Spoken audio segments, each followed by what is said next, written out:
Hello, আসসালামু আলাইকুম। আমি এখন আছি হচ্ছে লাউয়াছড়া ন্যাশনাল যে উদ্যান, জাতীয় উদ্যান, সেখানে আছি এবং এখানে প্রবেশ মূল্য হচ্ছে ১১৫ টাকা। বেশ কতগুলো ভিডিও দেখেছি যেখানে বলা হচ্ছে ১১৫ টাকা দিয়ে এখানে আসলে নাকি অলমোস্ট বাস খাওয়ার মতো অবস্থা, মানে এটা হচ্ছে লস প্রজেক্ট। আমি আপনাদেরকে অ্যাসিওর করছি এটা লস প্রজেক্ট না। ১১৫ টাকাতে ঢোকার পরে আপনি যে একটা ন্যাচারাল এসি পাবেন, মানে এই যে এত সুন্দর, আপনি যদি একটু দেখান চারপাশটা, যে এত সুন্দর একটা মানে প্রাকৃতিক পরিবেশ, এত চমৎকার মানে ঠান্ডা আবহাওয়া বা বাতাস, এটা আপনি বাইরে পাবেন না। Number one.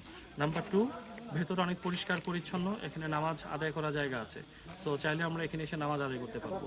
নাম্বার থ্রি, দেখতে পাচ্ছেন এখানে একটা চমৎকার রেল মানে ট্রেন লাইন আছে, ট্রেন লাইন। সো ট্রেন লাইনেও আমরা কিন্তু কিছু সময় এনজয় করতে পারি। পাশেই দেখতে পাচ্ছি আমার আছে জল মুভি একটা শুটিং এখানে হয়েছিল। আপনি যদি একটু ওখানে গিয়ে দেখান, ওয়াসিম একটু দেখান।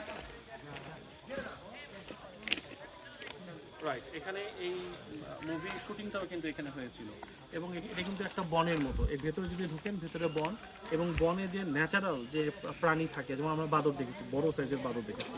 এখানে ওয়াশরুম আছে, এখানে রেস্ট করার জায়গা আছে, এখানে ফুড ফ্যাসিলিটি আছে। আপনি চাইলে একদম গাছের যে পাকা পেঁপে বা হচ্ছে আপনার কলা, এই সব কিছু আপনি পাবেন। সো ১১৫ টাকায় ওয়াসিম একটু বিরক্ত হয়ে গেছে যে তারেক ভাইগুলো কী ব্যাখ্যা দিচ্ছে। ব্যাখ্যাটা এই জন্য দিচ্ছি, এটা ১১৫ টাকায় কোনোভাবে এটা বাস খাওয়া না।